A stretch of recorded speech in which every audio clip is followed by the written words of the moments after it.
La di da da. 3 minutes to go until we start the last event of the Grand Prix.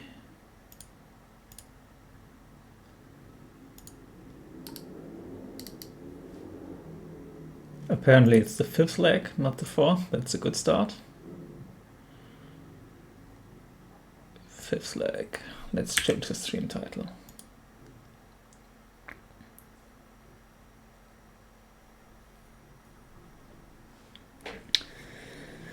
Hello T-Best Nuclear.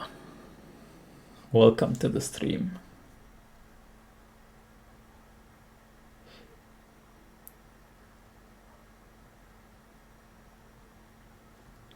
Give me 1 second to get something to drink, then we can get the show going.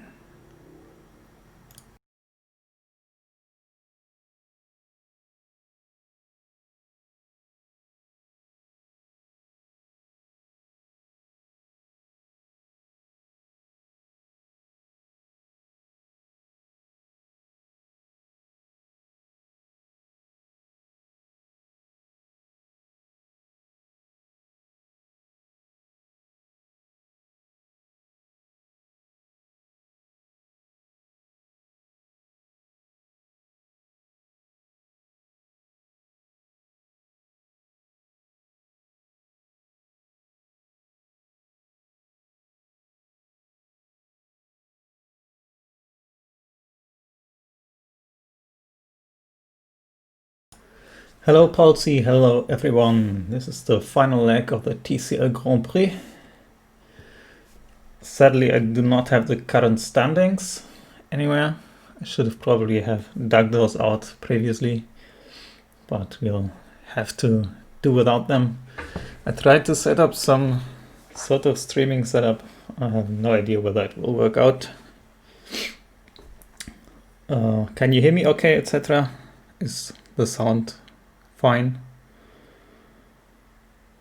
Or should I quickly change something in the 1 minute we have before we start? All right. Sound check is good. I'm fine. That is promising. Many thanks. Yeah, we're just waiting around. As you see, do you see? Am I capturing my mouse cursor? I can't tell. Am I only... Right, okay, I need to go here.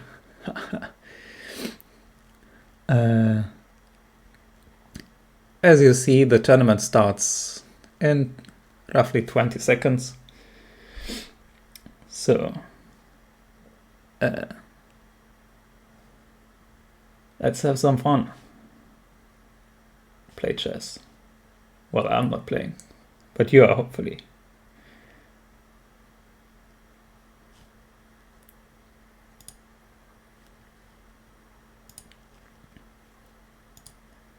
All right, and here we go. Who is playing? Easy Chess is playing against Foracle. Let's go to that board first and check out what they're doing. All right. How do you commentate Chess 960?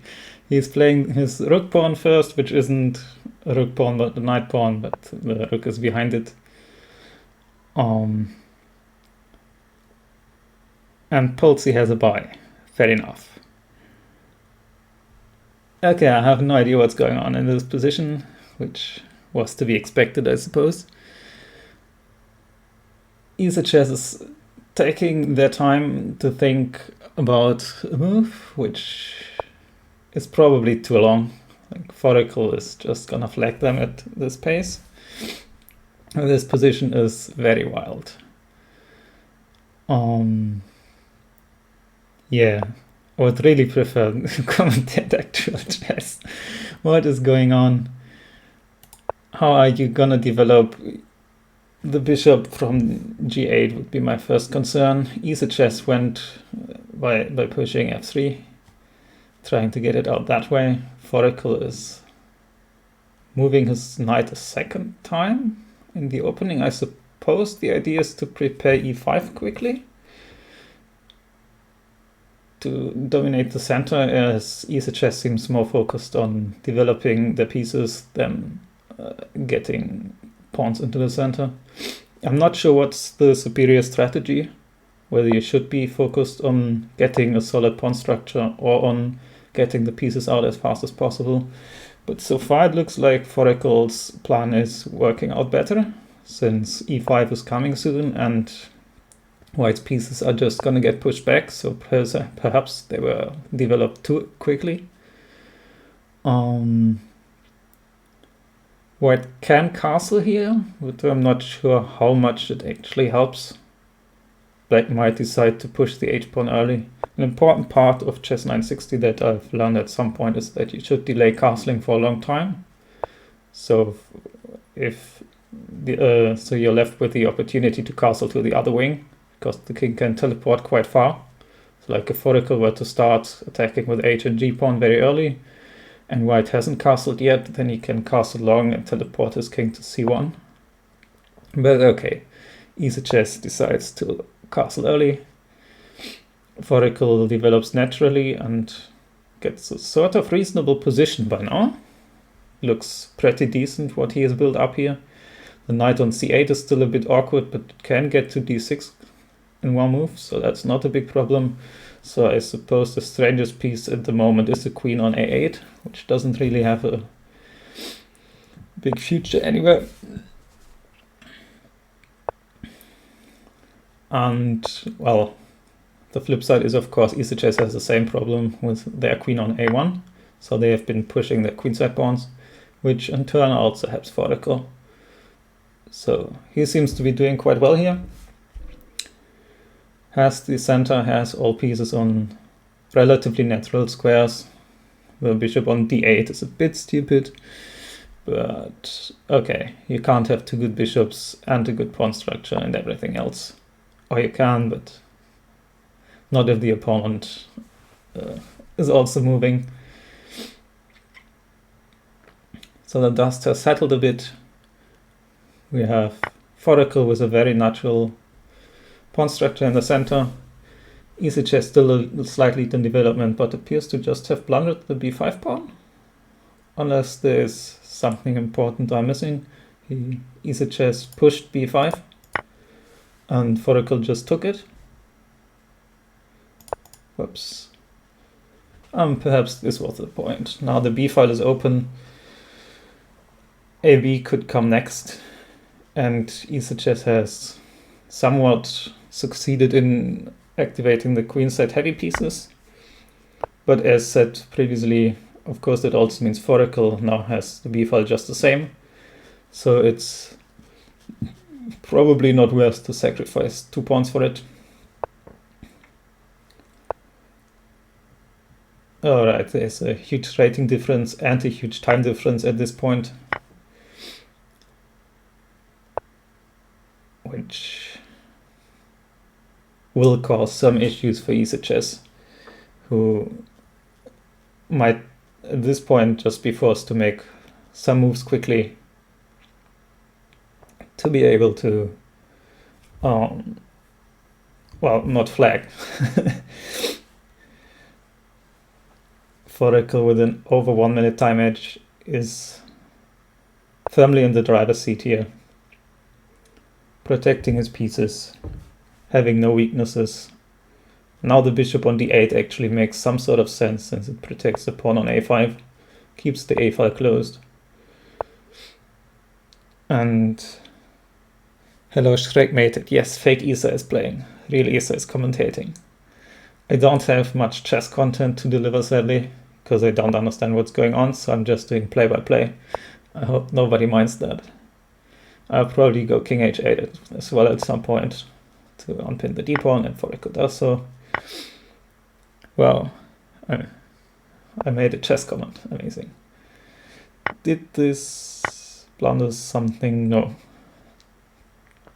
EasyChess has very nice pieces at this point, while Foracle is a bit clumped up, but Foracle is up over 1 minute and 2 pawns, and the pieces are clumped up but not that undefended. Queen c6, queen b7, both make sense. And as long as Foracle isn't losing a piece here somewhere or getting backrank mated, he should bring this game home. Attacking the rook. Once the b6 rook is defended, maybe he can... Oh, okay, this is also still pinned. So that's... Remains a bit problematic for Foracle how to develop. This is possible, but you have to watch out for fox on d7.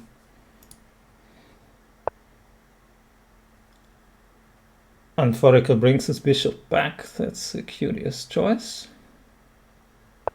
I'm not quite sure what this is about. The chat is going wild. What is being asked? Read the castle rules if you don't know them. Yes, you should definitely read the castle rules. And yeah, short castles isn't that difficult in most positions, but long castling is a thing. Wanted to defend a6 with bishop c8. Was a6 attacked? a6 was attacked. Okay, there you see my chess content. I didn't know the pawn was hanging. So yeah, this move makes perfect sense. Easy chess actually has unraveled a bit. These pawns aren't very strong. So this might be quite holdable. Okay, perhaps not anymore. Now the pawns are quite good since Foracle managed to activate his rook. So in the first place, even if it had been holdable, you would run into issues with 8 seconds against Foracle, even at 3+2. Easy chess is trying his best here to create some sort of counterplay with the check and maybe pushing the pawn to e6, which can't be taken because the knight on b7 would be hanging. But 2 pawns are 2 pawns. So I still trust in Foracle to win this, even though these pawns are quite stupid. Maybe, whoops, bring the knight over like this to a nice square, or just push the passed pawn and ask white how he plans to stop it, which works out anyway since there's a quick timeout. Alright, this was the last game, so we are already going ahead with the next round in 10 seconds.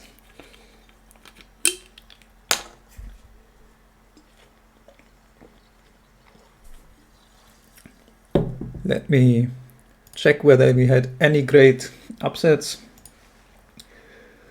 2 people are paused who lost in the first round. Shrek mated, drew, or didn't draw because he was just late. Okay, let's hop on to the next game. Hef against Ardin.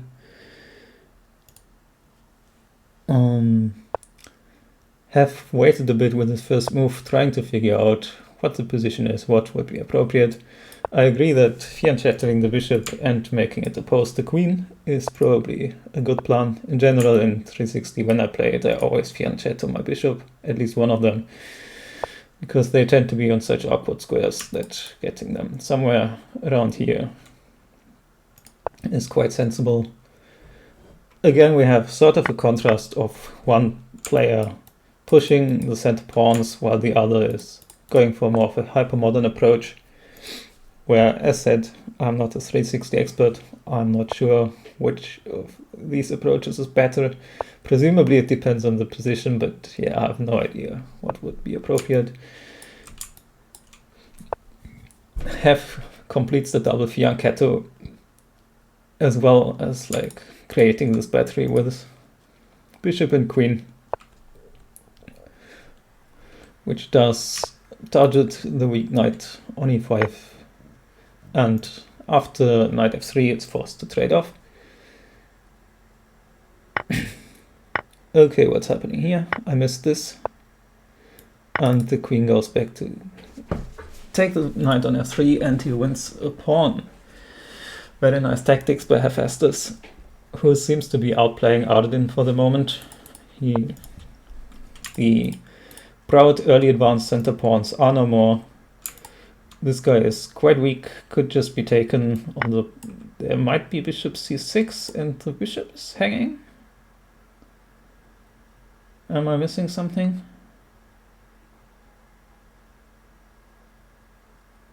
You have a check here, and that just works out, I guess. Okay.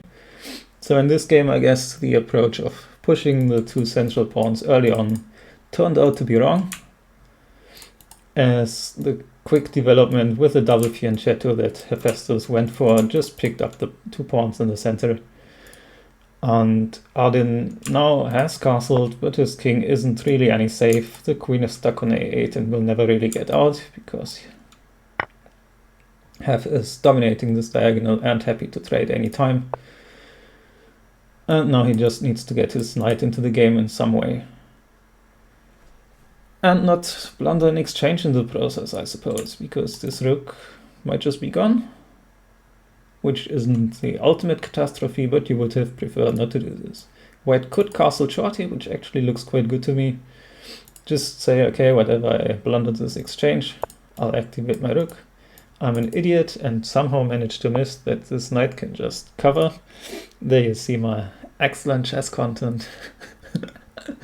Oh boy, how did I miss this move? That's even where the knight usually is. Knight b1 to d2 is a legal move, so Hef didn't blunder anything at all.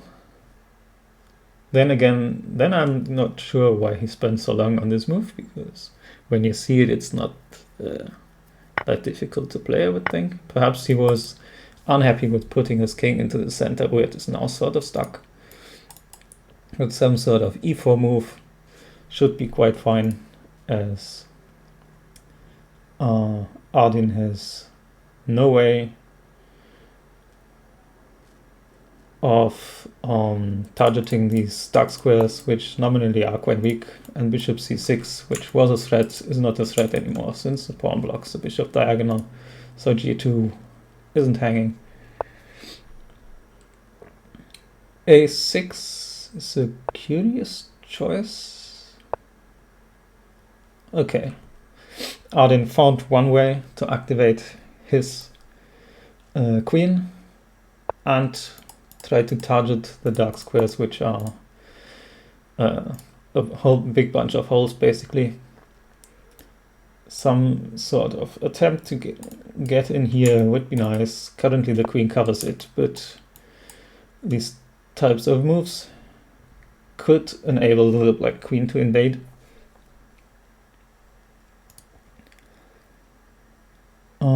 Things are happening. What happens after bishop e6, targeting these 2 pieces? I suppose the plan is to just take on e7 and collect the second rook for the queen, which, yeah, would be quite fine, especially since it comes with check, so perhaps you also win this bishop. Ardyn starts targeting the dark squares, and Hef is very nice with protecting this pawn via the b4 push, but Ardyn is still seeking his counterplay, and this was missed, I guess. White definitely had to walk out along the dark squares and hope to escape that way. This will cost him a queen, as the king is out of squares. And okay, this also costs a rook, which basically means the game is over. I shall check out a different game now that Ardyn has essentially won. Chess capable up against Prix. Let's quickly check what happened here. Okay, I wanted to go through the opening, but then I remembered this game doesn't have openings. We actually have a quite normal position, somehow. It looks like a King's Indian, where White has managed to break through on the queen side and has traded off the attacking pieces, and Prix just dropped the bishop. Okay, that game is also over. What else is going on? Chuck against Checkmated. Right, I keep forgetting that going through the opening does not make a lot of sense here. Again, at this stage in the game, usually the positions do look quite normal.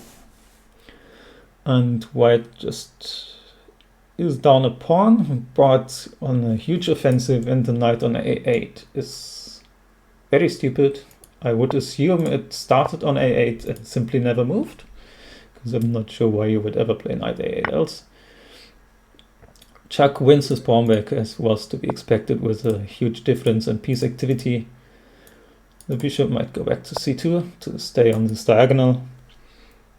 And now black might actually get some sort of initiative going on his own. The queen f4. These dark squares on the king side are quite weak.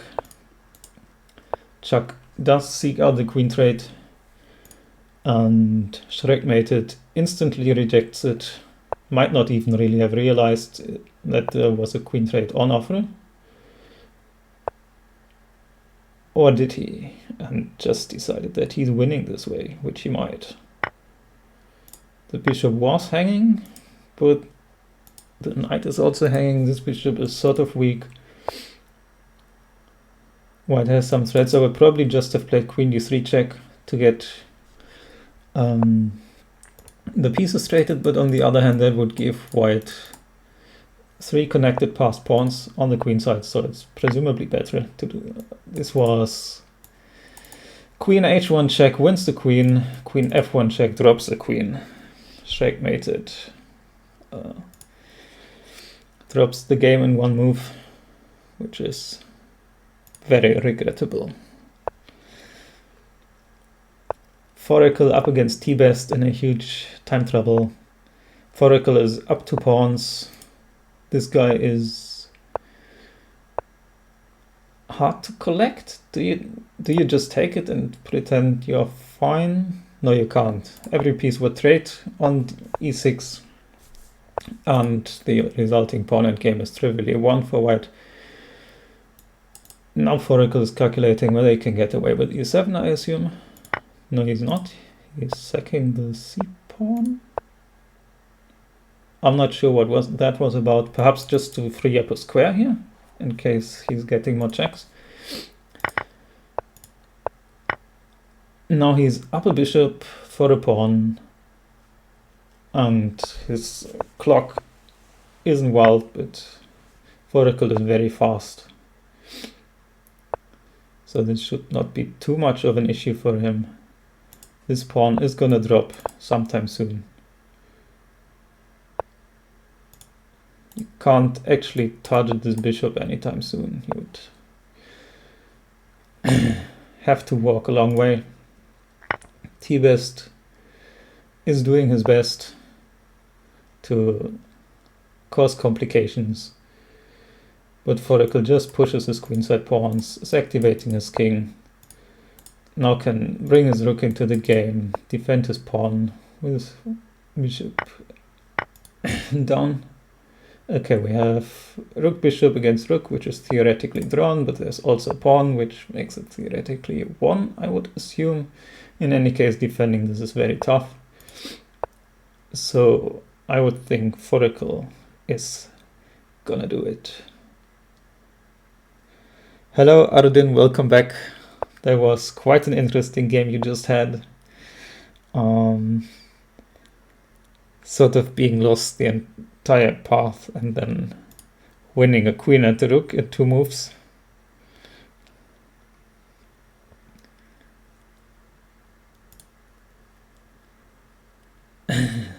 The next round is starting in a few seconds. We currently have 4 people on 2 out of 2, which are Arden, Otto, Foracle, and Chuckville. So let's look at the German over the board match of Chuckville against Otto, who live quite close to each other and have not played over the board yet. I have played both of them.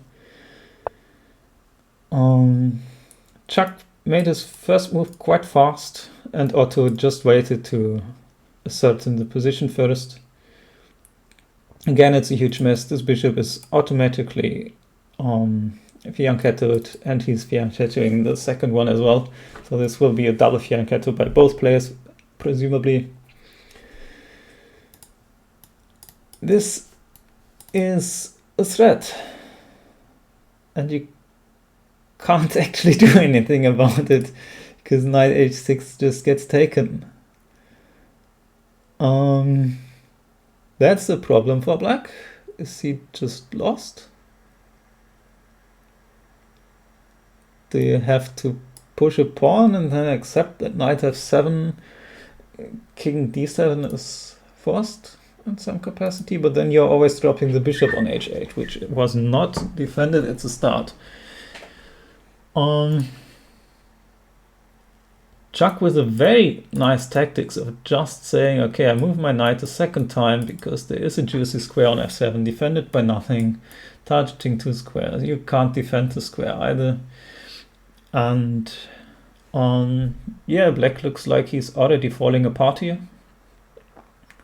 You could perhaps make a point for something like knight e6, knight takes the bishop, but your king is here. And the knight isn't getting out of h8 either, but naturally this is not what you wanted out of the opening, which also causes Otto to basically use up his entire clock. Very nice spot by Chuck, who comes with the tactics before you would expect them in normal chess, as this position had a ton of holes, and Otto played sort of on autopilot, good-looking moves without considering the more concrete dangers that were lurking.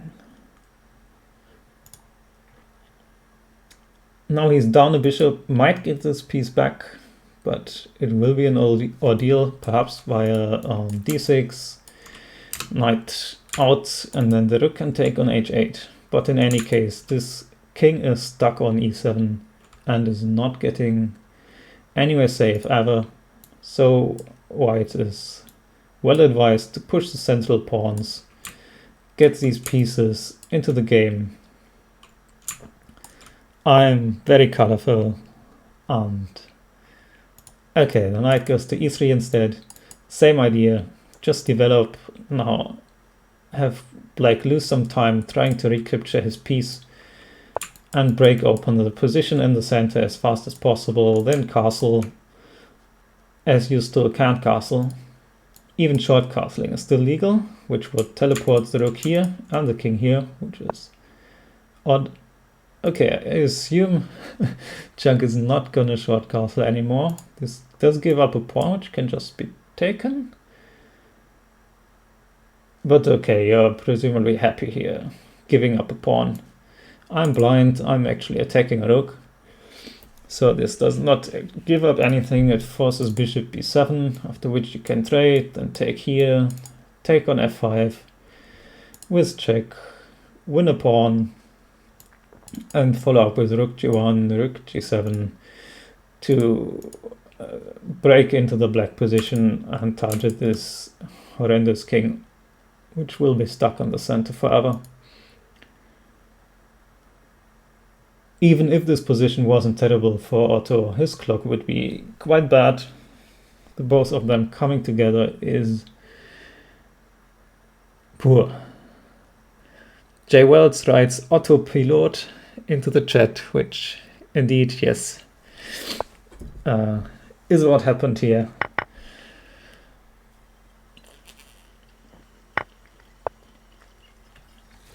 Okay, keeping the position closed by not recapturing the pawn, instead going e5. It does make some amount of sense. Of course, it means this is now just another pawn gone, and issues of targeting g7 remain, now in worse form because you can't even play g6, as the pawn would just take and insist on opening up the position. You can also take here, but this might be its own sort of risk. Obviously this square is currently covered by the knight, but you are opening up the position on your own king if you play something like d takes e here. and you are not interested in short castling anymore. So the king will be either here or here, which helps out Otto, who has something to play for himself.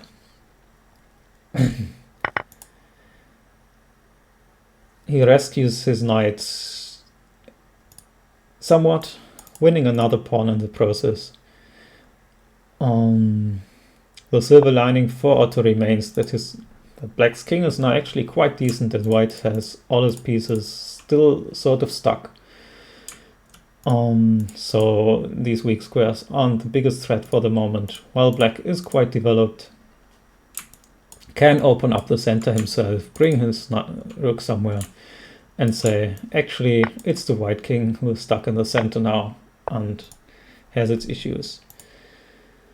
Otto goes for trading the queens. This surprises me a good deal.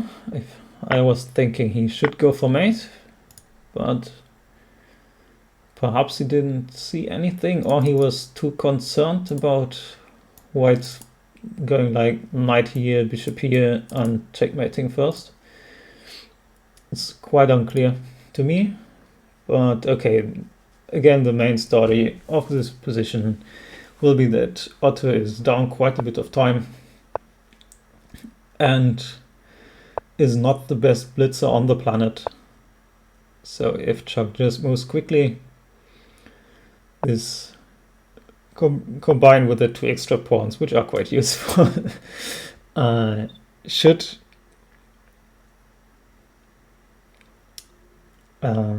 bring the game home at some point. Welcome Nigleria to the stream.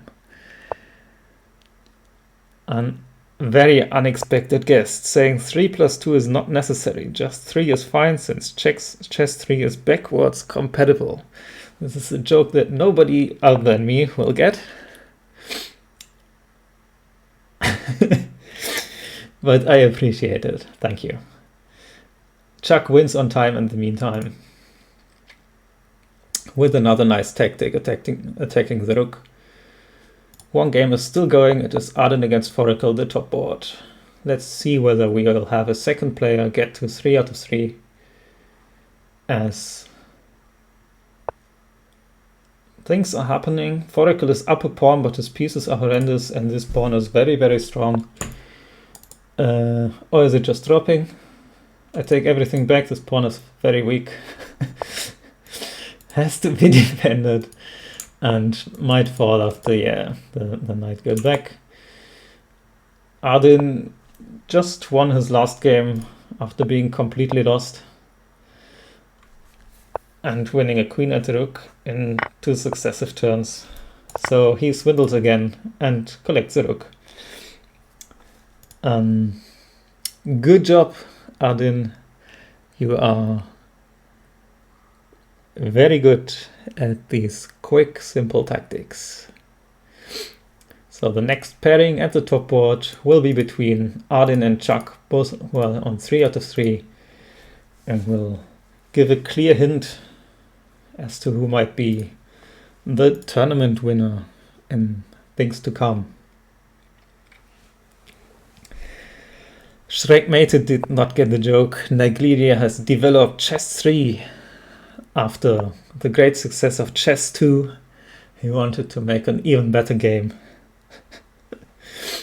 And it has all the armies of chess 2 plus more.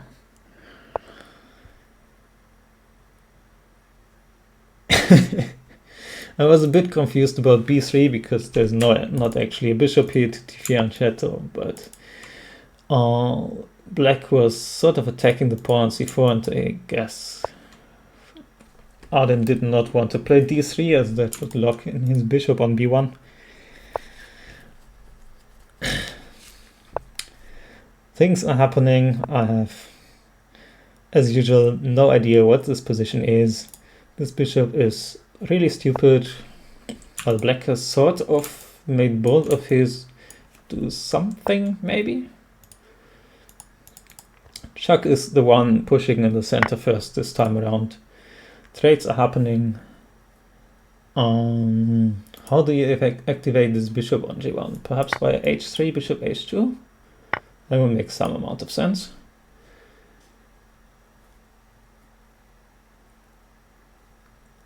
And okay, white decides to break open the center, presumably to avoid getting overwhelmed there, but it is quite risky with both kings sort of unsafe and white's pieces all on the back rank. I'm not quite a fan of opening up the center in this fashion, although you do get your knight onto d4 here. Nigleria is asking whether bishop to h2 would be called a fianchetto in this context. Presumably not, as far as I know, the fianchetto is just bishops on g2 or b2, and sometimes like bishop out to h3 or a3 is called an extended fianchetto, but these are just squares, no fianchettos. Arden has succeeded in activating his queen, but his king is still at least 3 moves away from castling. He could long castle in 2 moves, but that's a bit of a stretch. And Chuck is going all in with his pieces. Also can't castle anymore now, but it's a much smaller issue for him because all his pieces are developed, while the white king remains in danger. Queen c1 is sort of made, so you have to do something about that. Presumably move the bishop somewhere, say d3, just to control some amount of squares around the king. On the other hand, it is quite worrisome that there's no real way to develop these pieces at this point. We don't really want to play f3, as that just creates more holes onto the king, which is entirely open at this point.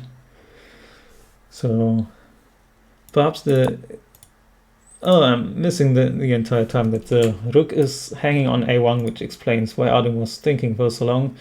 But okay, there was nothing to do about it anyway. This rook can just be taken now. And Chuck does not even want to take it for the moment, but says, I'm going to checkmate you, or I'm going to take this later, who knows. But first let's establish the queen on a great square, where it pins this bishop, so it cannot move. This queen has no inroad, as this bishop controls all the light squares, which causes Arden to say, okay, I want to trade off the bishop, my position is lost anyway. At least if we get this piece gone, I can create counterplay along the light squares. But as long as this king isn't walking onto a dark square and running into some bishop check, rook takes, this should be quite comfortable for Chuck, who is both much better, can just block this check with rook up, both much better, and a rook up, and like mating. Doesn't even bother moving the rook up, but says, my king is quite safe on g6, which might be quite true. These rooks can now both activate if they feel like it. This bishop can go somewhere. He plays rook e5, which causes an entirely different set of issues, as now this pawn has to be kept defended, which is only possible from b7. And actually then you might be able to sacrifice your rook here, because this is gonna be mate somewhere. Check, king down, check again, king down, checkmate. So I think rook b8 was quite legal and would have won the game on the spot. Chuck instead just does it classically, says, okay, I'm gonna double and take it with a rook. This still does threaten a number of mates. So white, who is in complete absence of counterplay, this king is completely safe on a light square, as this bishop cannot target it. White is just mated. So much for the top board. Let's check whether something else has happened in the meantime.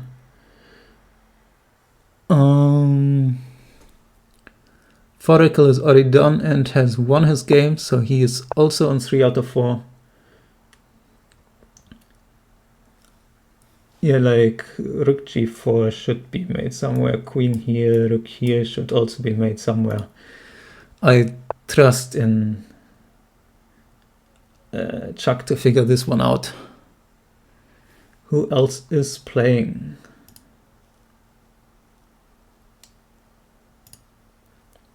Hef and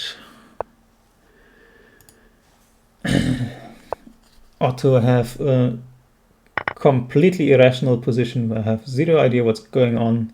Otto, as usual, is behind on the clock, has issues there. Getting his pieces cured and pushing g4 out of desperation, which might actually be decent anyway, although I don't like this much. This seems very risky. All the pieces are loose on the king side now. You play something like, okay, he goes out of this pin first. Taking the knight.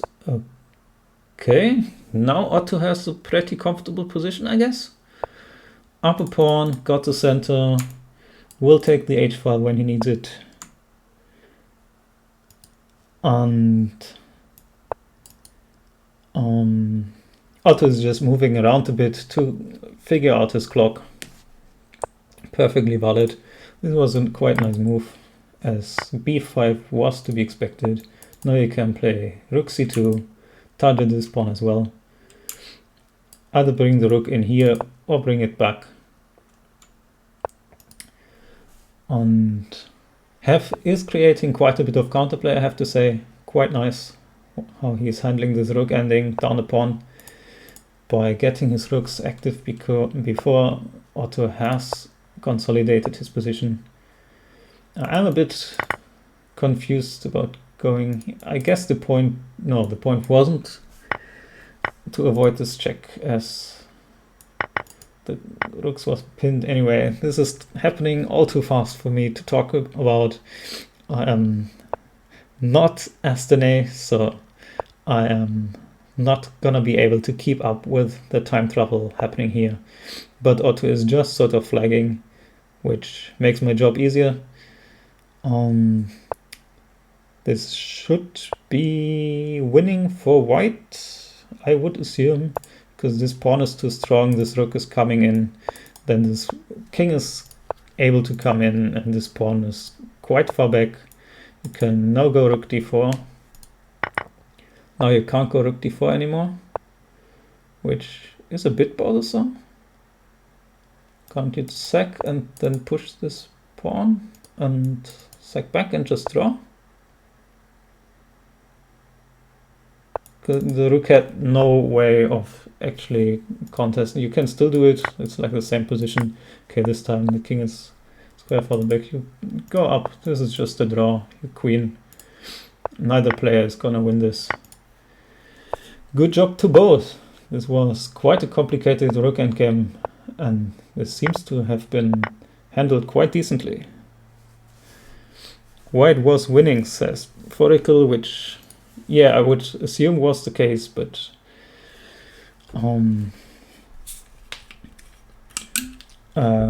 did not come to be. As expected, Chuck won his game, is now on 4 out of 4, and we will follow this top game quite closely, as Foracle is on 3 out of 4 and hoping to win here to be able to tie for first place. Again, we have quite an interesting starting position. One bishop is getting fianchettoed for sure here, which makes this a bit of a strange move. Yeah, one bishop is getting fianchettoed for sure, getting proven wrong on turn 2. This explains d4, but yeah, I don't like what is happening. Bishop e3 is not where the bishop wanted to go. Inviting knight e6 with tempo is not what Chuck had planned to do, and Foracle does follow my great advice of fianchettoing at least one of the bishops. So I feel justified for saying that white should have done the same. c5 is an idea at some point, but right now there's a huge battery coming, so I assume black will bother developing his queenside first, or perhaps going c6 and bishop d6, something. Maybe get the knight out. There's too many opportunities here. All these positions are too irrational. He stabilizes his pawn on d5, but Chuck insists on targeting it. So black has to reply to it or doesn't. Just ignores it and says, I'm getting my piece out this way. This looks like a nice square. This looks like a nice square.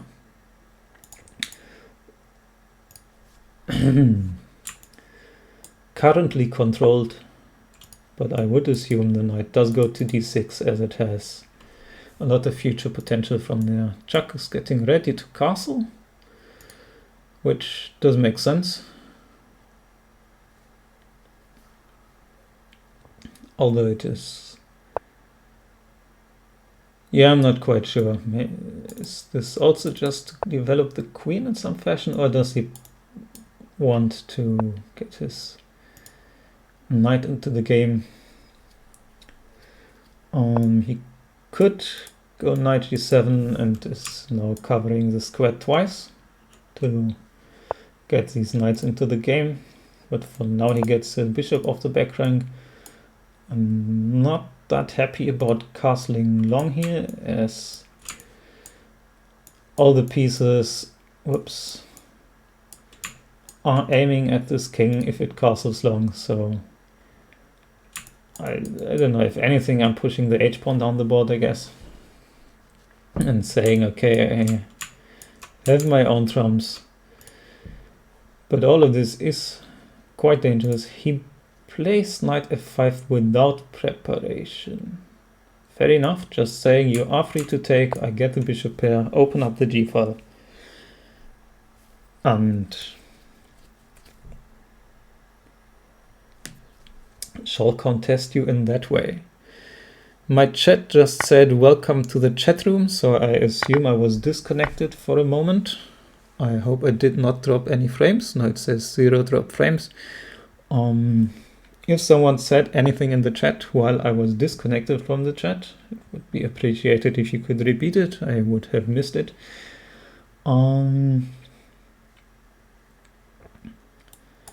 This is a decent way of getting the queen into the game finally, just offering a trade, because the black king is quite a bit weaker than the white one, and when your king is weaker you want to trade queens.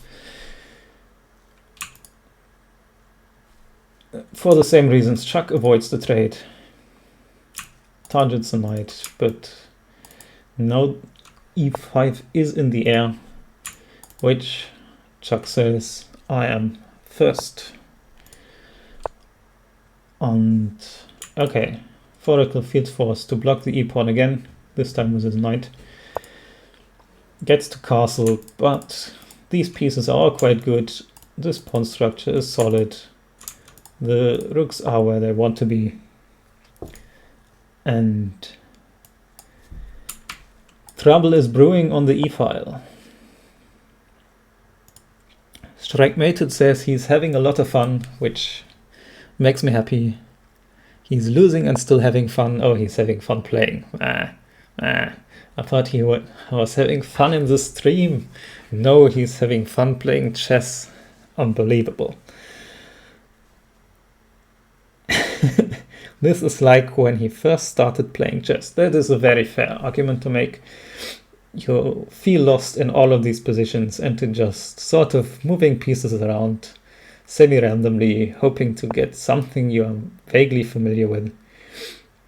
There's no stress about openings. You don't feel too stupid when you lose in 10 moves because, okay, it happens.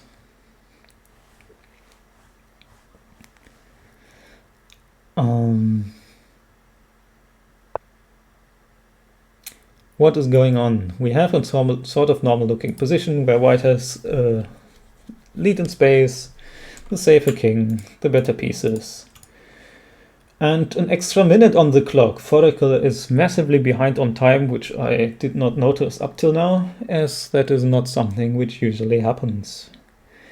J.W. Wells got salty because the pieces don't load in Firefox. I have had the same issue in every tournament I played. I can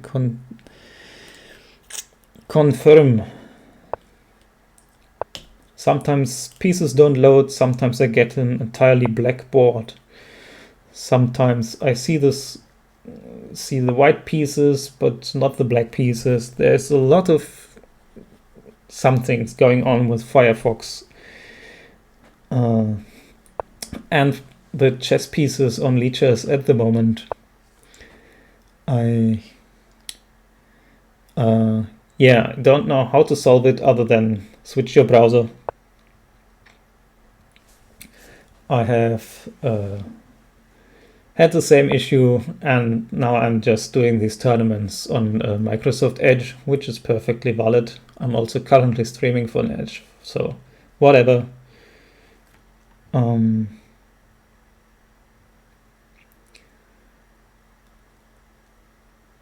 Something is going on there. I have reported the bug. Nobody knew what's going on. And then I sort of shrugged and moved on.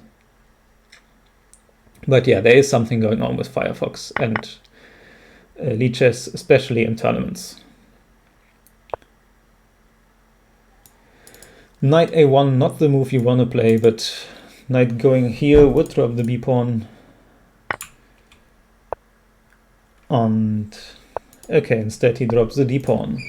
Foraker is now up a pawn and has a pawn's d-pawn, sort of unraveling his position while Chuck is having issues and time trouble.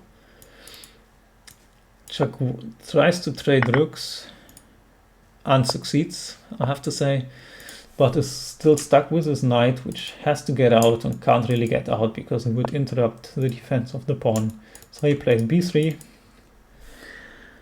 If black takes, he will take back the knight and get it back into the game, else he can take himself and play knight b3 anyway.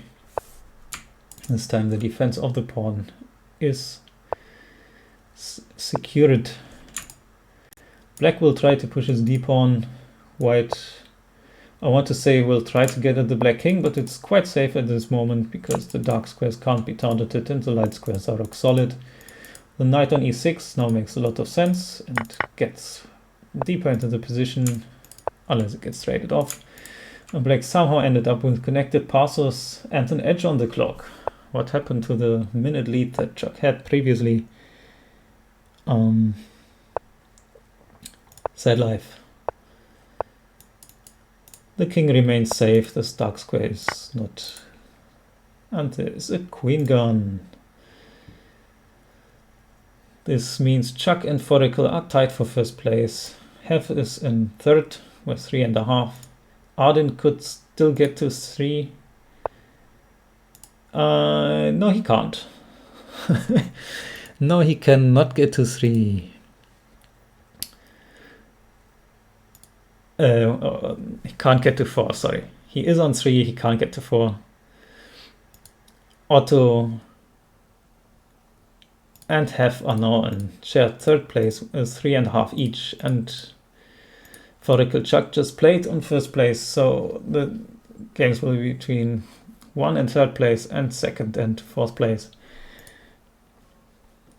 Sorry for not really going over the chat, but this is way too fast for me to even commentate, so reading at the same time is taxing, and then answering the questions in the chat would be even more taxing, and then there aren't even any questions other than what's the refund policy on playing bad. I'm afraid there is no refund policy on playing bad.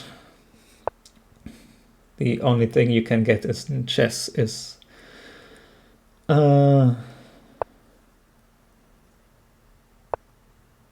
lost fallacy. Lost. What was it called? I forgot the name. Where you have invested so much time that you feel like you need to invest more time to make the previously invested time worth it. Sunk cost fallacy. That was it. Thank you, J.W. Wells, and sorry for the horrendous pronunciation of thank you, as I am German and that's how it sounds like when I say it quickly, not that it sounds much better when I'm not aware of what I'm saying.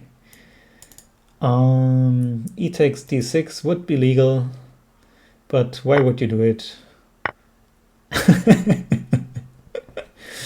Maybe to activate the bishop. Sorry for Rico. I just wanted to make a random comment about en passant. And Foracle decides to play what I wouldn't have played, which probably means it's a good move. Castling short, both players. Bit of an oddity to me. I guess white doesn't want to castle long since these pawns are quite advanced. In the same way black doesn't want to castle long because these pawns are quite advanced. So both just decide to play a sort of normal game. White with a double fianchetto, white with black with a bishop on e7. We see no game. Oh, why does nobody tell me? I am so sorry. Thank you, Quint334. I was on the wrong scene and did not look at my preview because I'm a baby streamer. Wait, we are seeing the cross table now. Oh no, oh no. Okay, you didn't miss anything. This game was stupid anyway. This was all intentional. It's blurry? What? I don't have any drop frames and I'm streaming on 720p, which is hopefully enough. Okay, he checkmated, refreshed, and it's fine now. So I guess it was on his and all good. Apologies again for being on the wrong scene and showing you the cross table for 2 minutes. When I am commentating on the game. But okay, I am new to this. Some growing pains are to be expected. Taking on d4. This should be objectively drawn, I would assume, but it's clearly white's favored. We have the classical case of the Spanish exchange, where black cannot create a passed pawn on the king side as the 3 white pawns hold up the 4 black ones, while on the other wing the 3 white pawns are perfectly capable of getting a passer against the 2 black ones. So if we trade off all these pieces, the pawn ending is 1 for white, which means black should avoid trading heavy pieces and go for activity as like, if you trade the queens, the rook ending is gonna be a draw because all rook endgames are drawn. And if you don't trade queens, it should still be fine because you are able to, say for example, double on the e-file, double on the second rank, create some issues. Black goes passive, which I don't quite understand. Now rook e3 forces the rooks off the board, which is a huge problem because in the queen ending this is perhaps more likely won than drawn. Could even consider something like queen d7 to collect these pawns and accept the weakening of their own structure, but I would probably just trade the rooks here and attempt to push my pawns.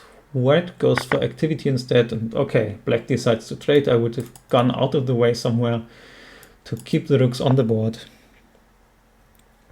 J.W. Wells has to head for a work meeting. Alright, Catch you later. Thanks for stopping by on the stream. Hello to Dr. Sazed, who just popped into the stream. And Shrek says, all the positions he's gotten feel like the same position.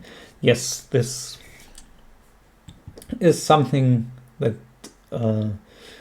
Chess 960 is known for. Like, the positions are sort of awkward. So, okay, what is going on here? This is difficult to calculate, I assume. Sorry, I was distracted by Queen b5, which is a wild move, which I hope Oracle has calculated correctly. And yeah, as said, going for double fianchettos is pretty normal because there's rarely an obvious, comfortable way to develop your bishops. And this always works in some capacity. Then you try to avoid castling for a long time and eventually, usually, go for the short side. And some piece trades happen in the center, some pawn trades, and you often end up with some position where, like, say, C and D pawns of both players are traded. The bishops are both fianchettoed. Some knights were traded somewhere in the center. And the rooks and the queen go into the center, and then some more trades happen, and you end up in a normal-ish looking ending, which is sort of a downside of Chess 960, which does get better as the players get better and more used to it, because then they get more patterns into the system on how to actually develop and see ideas like Chuck did in his very nice game against Otto, I think, where he played knight f3, knight e5 directly in the opening to target f7 and caused issues from the get-go.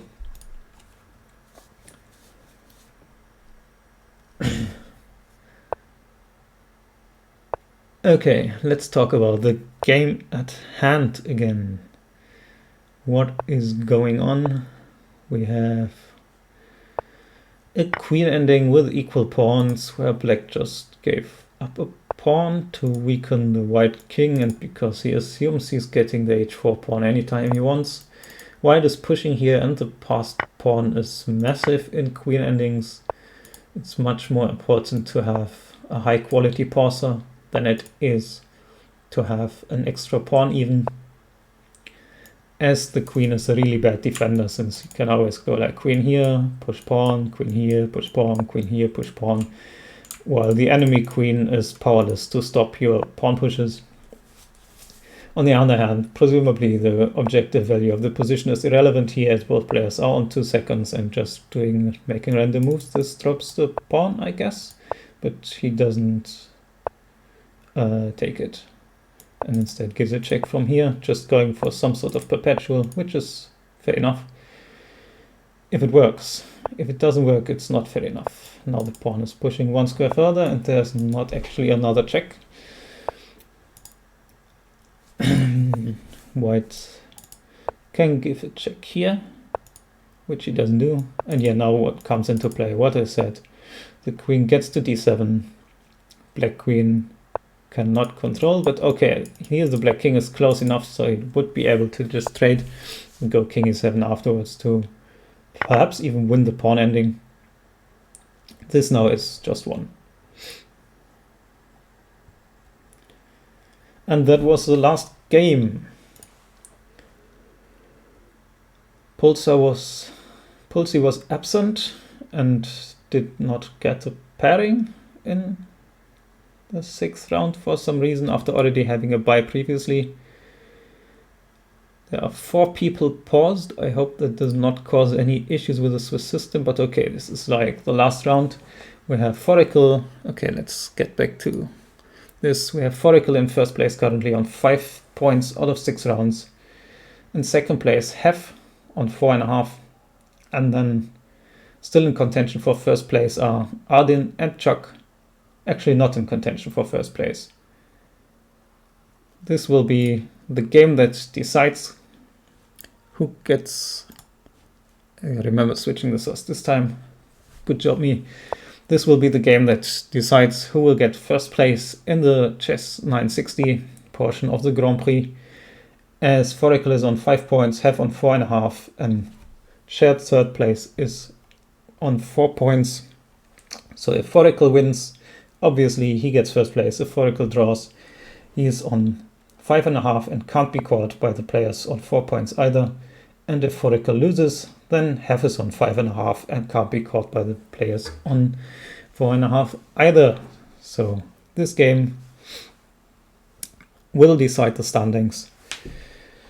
The rest is fighting for second place at maximum. I'll probably push e4 here and take the center. He goes for c4 instead, which is also fair enough. And is perhaps better because now you can go knight c3 without blocking in your c pawn. This is another game where you have double fianchetto, this time by nature of the starting position already. Both players are gonna castle short at some point, if they castle, as you are not getting into this drama on the queen side with your king. And I would already say white has a dominant position. Perhaps you have to play something like f5 to get some sort of space back, as else e4 might be coming, followed by knight to d3, g3, some castles, and f4 in the long term, when white is dominating the entire board with his massive space advantage, while the black pieces are all stuck on the back rank and have no big future. f5 is definitely necessary here to create some sort of break, and f5 is played, which makes me happy. I can say something about chess actually, which is very nice. Now black could actually consider pushing f4 and making a King's Indian out of this, where he proceeds to push his g-pawn, where actually the rook on the g-file is quite nice. And just saying, okay, you have your space advantage on the queen side, I will instead push on the king side and countermate. Shrekmated is asking whether he's allowed to look at what Foracle plays for his first move. He played d4. There you go. No, you are not allowed. By official feed rules, you are not allowed to get help about your game from another game in over-the-board play or otherwise. Sometimes it's like unavoidable, but if you have like the same position on your board as the board next to you, and the player next to you is a grandmaster, you're not allowed to just sit there and wait for him to make a move so you can copy it. Players naturally do, and it's hard to police, but the official rule base says it's not legal. Both players did end up castling short, as I said, and black decided against pushing the g-pawn all the way. With the g3 already played, perhaps f4 isn't that desirable anymore. I would very heavily have considered going f4 here, going for play, because right now the center is not like in anyone's favor really, while the queen side is definitely in white's favor. This guy is hanging and the queen is attacked afterwards, who has to move. But you can't take anyway, because also the rook would be taken and take the queen at the same time, so that would be dropping an exchange at minimum. c6 is coming in to budge the knight from this good square. Can't really jump forward because it would get trapped here, I assume. You can go here and trade for this bishop, but the bishop was really stupid, so I assume you don't want this either. You can take on a7 as an option, but again, the knight is getting trapped here. It cannot get out anywhere. So Foracle spends some time figuring things out, then decides to move his knight back.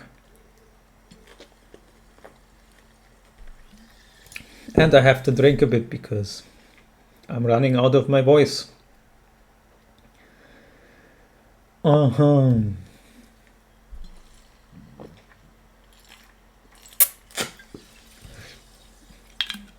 20-second time match on the clock for Foracle in the deciding game. In my eyes, a huge positional edge for Foracle as well. It's a King's Indian where White's queenside attack is working out. Well, Black's kingside attack isn't really going anywhere. And the bishop, which is so important in the King's Indian, with ideas of like sacrificing on h3, etc., is just completely dead on the wrong end of the board.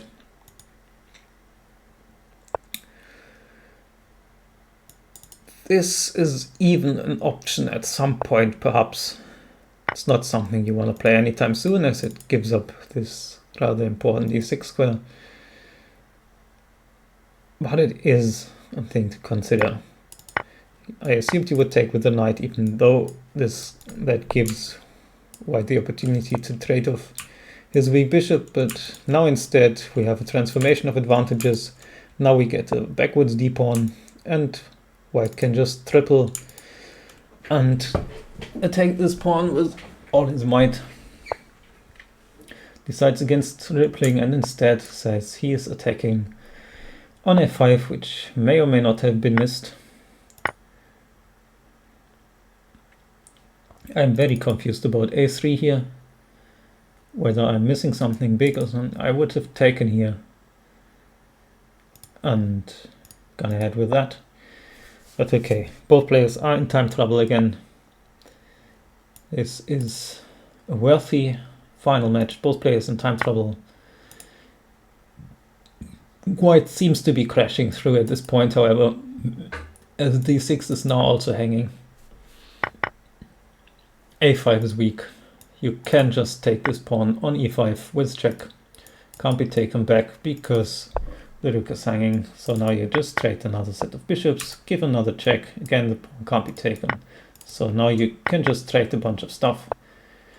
Up 2 pawns. Black declines even winning this pawn and says I'd rather be 3 pawns down, but with rook still on the board, which is a very fair assessment. He might be able to get this. But of course there's weaknesses all over the place. Nice decision to take here and save this, but okay. This drops the rook, and with that it is game over.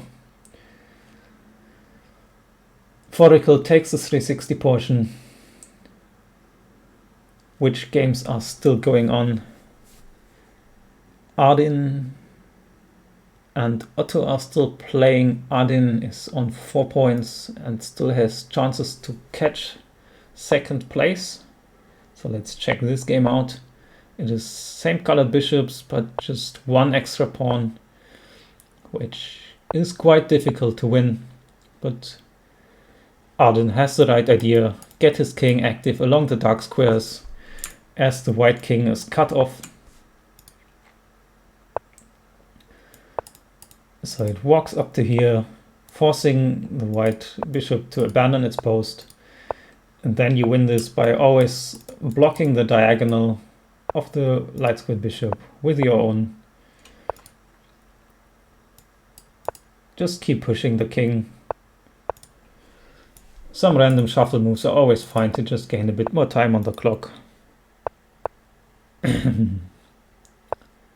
King is doing a long march around, which I'm not sure what it accomplishes. As you still can't really get to any of these squares. But I assume Ardin is just unsure how he should be playing for a win here and is going for the long track of the king.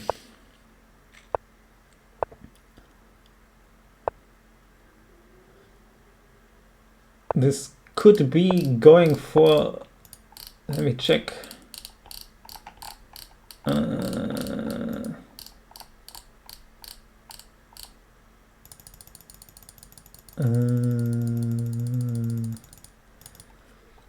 Things are presumably happening. I'm just trying to get back on the move list, which sadly is way too small. Okay, they took pawn on move 43, so they have until 93, which is happening very soon.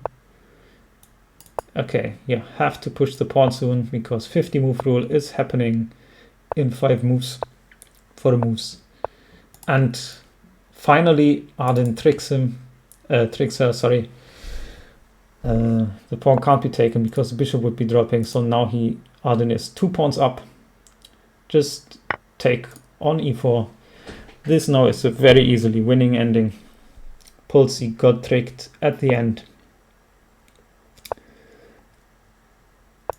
The f-pawn is gonna go, and there's not much you can do about it.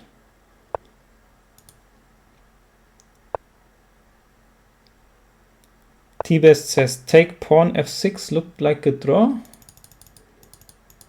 Take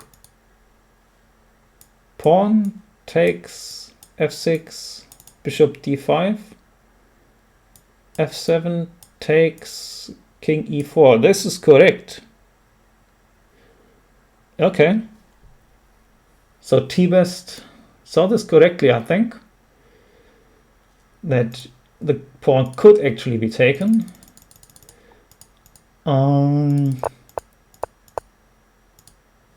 Yes. Okay, you can't see the engine at the top here in the screen, but okay, I can switch boards perhaps.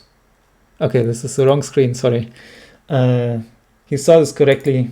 E takes f5 was the last draw because black does win the bishop, but this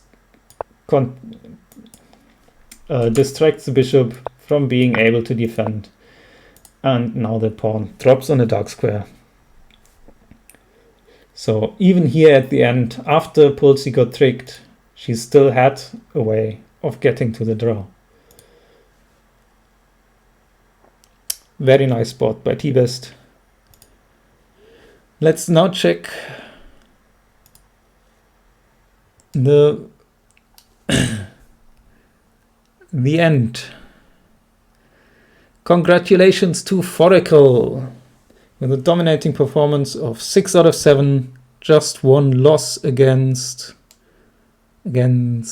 Arden, right, where I commented that the pawn is strong, then I commented the pawn is weak, and then Arden won a rook, which was quite good.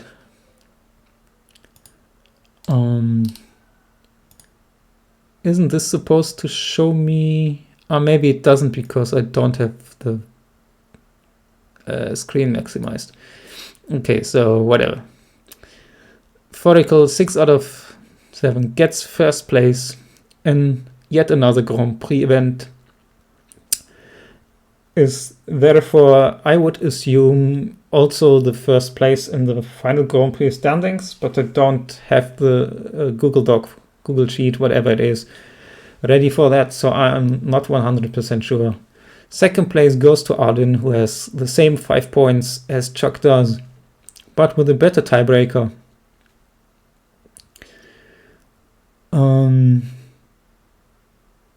Yeah, that was mostly congratulations to the 3. You all played very nice games. Hef is behind in fourth place on 4.5. Let me just go through the entire table, I guess. Arden comments that he does not think the top 4 changed in the final standings. But yeah, Chuck was ahead of Foracle. I knew that much, but I wasn't sure of how much. And like now the 1 point difference I assumed would have changed the standings, but I wasn't entirely sure. Where were we? Okay, 4th place goes to Hef on 4.5. 5th to Otto, who keeps getting the most draws in all these events with two draws. This is actually most. Yes, this is most. 2 draws out of his 7 games to end on 4 points. Same point count. 2 KNB versus Beer, who did quite well in this event. Strike-mated, had his fun, came late, got a half point by due to his late arrival, but still managed to make it out to 7th place, which he shares with a number of other players, also all on 3, namely T-Best, Pulsey, EasyChess, and that was it. So this is shared 7th to 10th place. On 11th is Huli Duck with 2 wins against Aditya Gupta and EasyChess. And then follow 4 players who did not play the entire event, sadly. Jay Wells got a point, bye-bye, arrived late, so he got half point and lost 2 games. And the other 3 players started out in the tournament, but then paused themselves after losing. Shrek-mated says PD Rage Quit. I am not 100% sure on that, actually. I think he just wasn't there. Like, he's the T-Best won by like making a move and PD not replying. So I think he just joined and then decided against it without like unjoining. Anyway, as said, I don't have the final GP standings, sadly. I should have asked Nightic for the document, whatever, but he will update you on what actually happened there. I'm also not quite sure when the final round is. I would assume it is like the actual playoffs. I would assume the playoffs are in 2 days, and like next week, Saturday, is the first half, as in the semifinals, but I am not 100%. So again, that would be something we would have to check. Yeah, I think that was mostly it. Thanks again, everyone, for participating. I had a lot of fun commentating. I hope the people in the stream had fun watching. It sort of didn't run out of things to say, but ran out of breath at some point. And I had the hiccup where I commentated on a Foracle game while showing the cross table, which I am sure was way more interesting anyway. Quint is asking whether we can see Isa Feline, and as I already said, no, there will not be any webcams turned on, aside from the fact that my cat is currently not even in the house.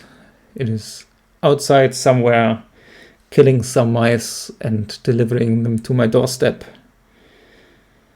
as she tends to do. That was it for me, mostly. Unless someone says, hello, I want to get a commentated rapid game or something on stream.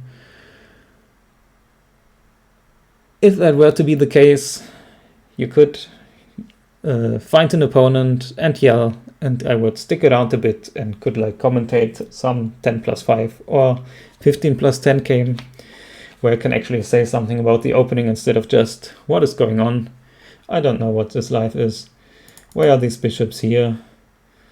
What is the queen doing on f8? So if someone wants to play and be showcased to the world on my stream, yell, else I'm gonna cut the stream here and look for someone to host, I guess. Thanks all again for hanging out.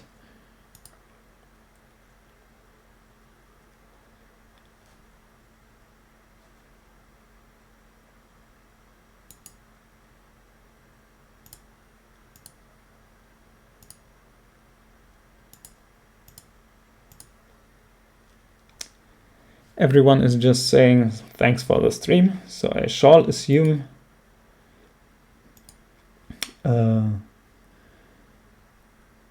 they are leading. So I guess I am raiding someone. I can't actually tell how many viewers I still have, whether raid makes any sort of sense.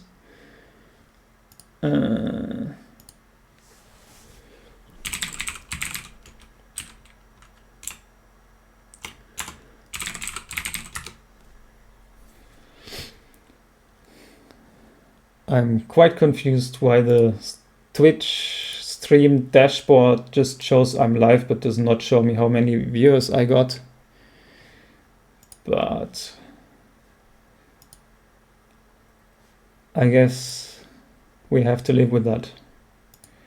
Is there someone whom I can raid?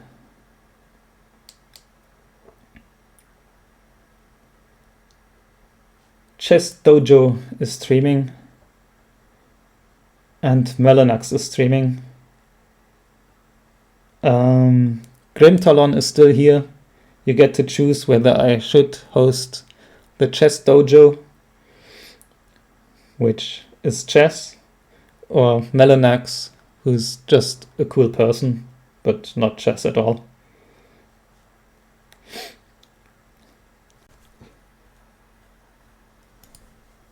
She is currently doing whatever.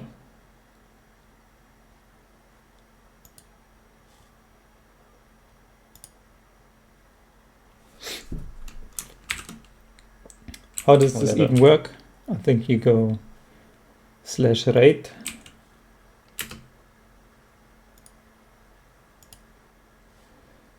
And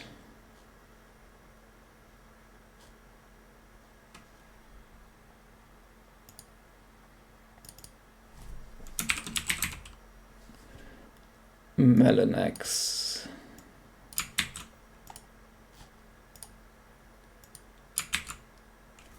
All right. See you around, everyone.